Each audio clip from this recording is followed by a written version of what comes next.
안녕하세요. 하루 필수 말씀 충전 하필 큐티 조종환입니다. 오늘 함께 나눌 하나님 말씀은 신명기 11장 1절에서 17절까지 말씀입니다. 그러므로 당신들은 주 당신들의 하나님을 사랑하며 그의 직임과 법도와 규례와 명령을 항상 지키십시오.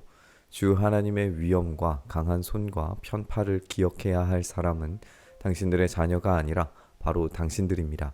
당신들의 자녀들은 주 당신들의 하나님이 하신 일과 내리신 명령을 보지도 못하고 듣지도 못하였습니다. 모세의 말은 사실 굉장히 모순적으로 들리는 부분을 가지고 있어요. 지금 이 이야기를 듣고 있는 출애굽 2세대들은 시내산에서 율법을 받지 않았었음에도 불구하고 직접 시내산에서 받았다라고 그렇게 말했었죠.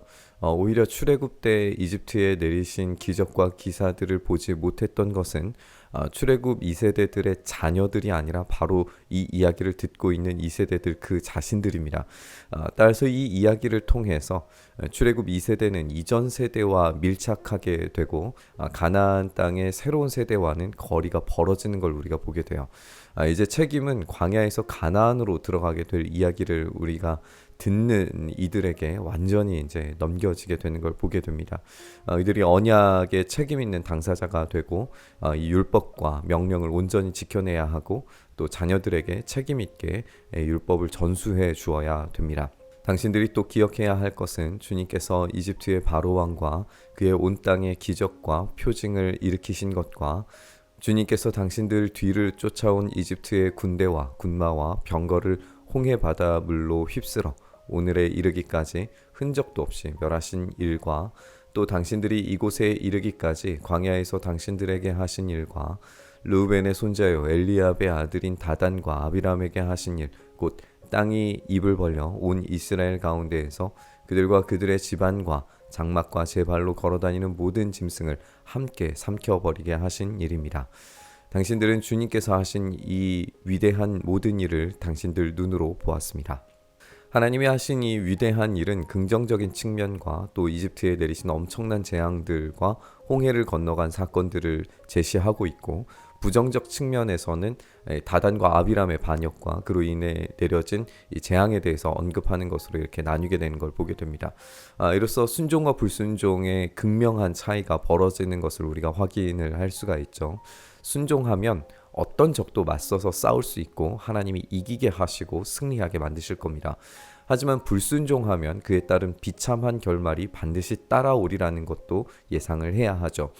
이 복과 벌에 대한 명확한 제시는 행동을 위한 근거가 사실 될 수는 없습니다. 다만 결과물일 뿐이죠.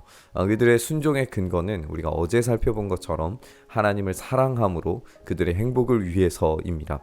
하나님을 사랑하고 그분의 통치와 나라를 위해서 복종하면 엄청난 은혜의 승리가 얻어지게 될 겁니다.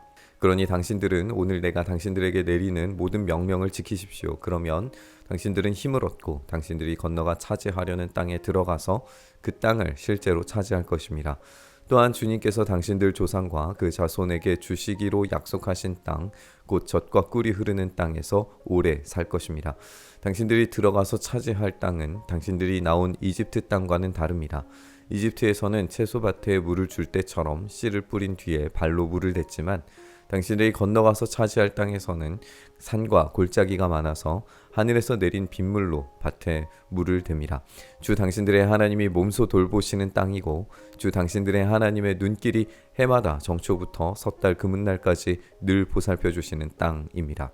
하나님께 사랑으로 순종하고 복종하는 결과 이 약속의 땅을 차지하게 될 것이고 젖과 꿀이 흐르는 땅에서 오래도록 살게 될 겁니다. 이 번영과 장수의 축복으로서 그 땅의 기능이 에덴에 대한 향수를 떠올리게 만든다라고 우리가 볼 수 있을 것 같아요.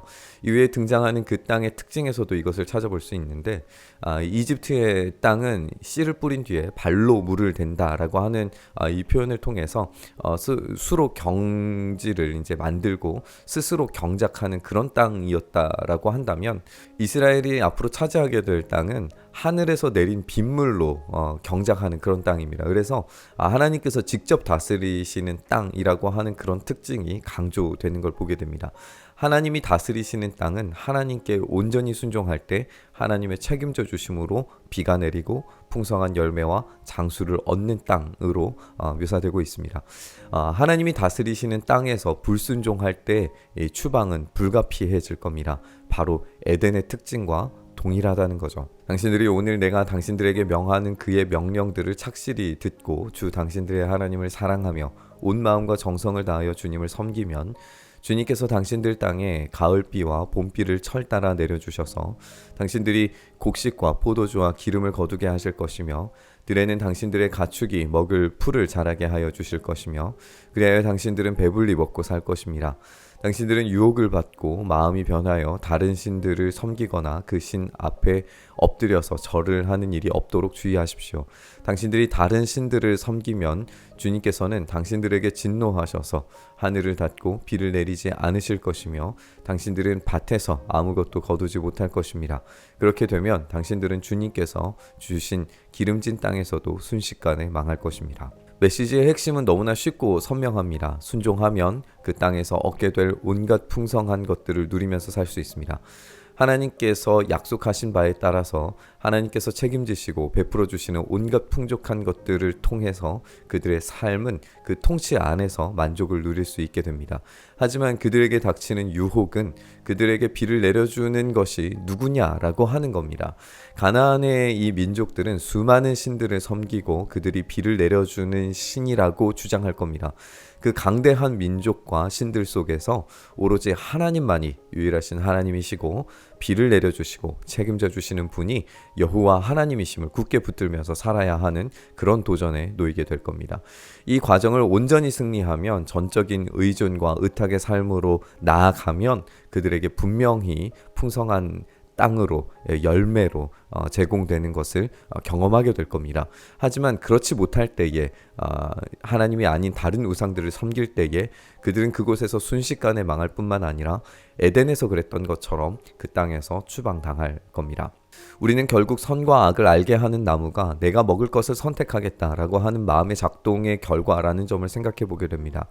에덴과 이 약속의 땅은 동일한 숙제를 주고 있습니다. 하나님께 말씀에 온전히 순종하고 하나님만 선택하면 동산의 모든 열매를 먹을 수 있는 그런 풍성하고 장수하는 삶을 살 수 있습니다. 하지만 하나님께서 금지하신 열매, 자신이 좋은 것과 나쁜 것을 선택할 수 있다라는 하나님의 전적인 통치를 거부하는 그 반역적 열매를 먹으려고 하는 순간 그 동산에서의 추방은 정해진 거죠. 우리의 삶에서 하나님만을 온전히 전적으로 의존하는 것은 그토록 중요한 도전입니다. 하지만 우리가 믿는 하나님의 그 신실하심은 우리의 눈으로 도무지 보이지 않는 그런 상황에서도 신실하게 지키시고 보호하시고 열매를 제공하실 겁니다. 우리에게는 영원한 나라가 약속되어져 있고 그 땅으로 들어갈 날이 반드시 올 겁니다. 그날이 오기까지 우리 안에서 전적인 복종과 의존이 우리에게 있기를 간절히 소망하면서 우리의 삶이 하나님께서 제공해 주시는 그 놀라운 은혜를 오늘도 경험하는 삶 살기를 바라면서 우리 묵상의 자리로 나아가시죠.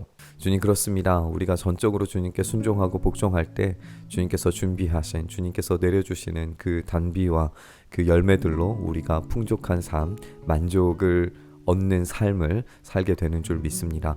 우리가 이 세상의 거짓에 속아 넘어가지 않도록 오로지 주님께만 우리의 삶을 전적으로 의존하는 삶으로 나아갈 수 있도록 주님 우리의 마음을 지켜주시고 우리의 그 결단 가운데 일하셔서 하나님의 그 풍성한 열매들이 우리 안에 경험되도록 은혜 더하여 주시옵소서. 그 일을 우리 가운데 행하시길 소망하며 우리 주님 예수님 이름으로 기도드리옵나이다. 아멘.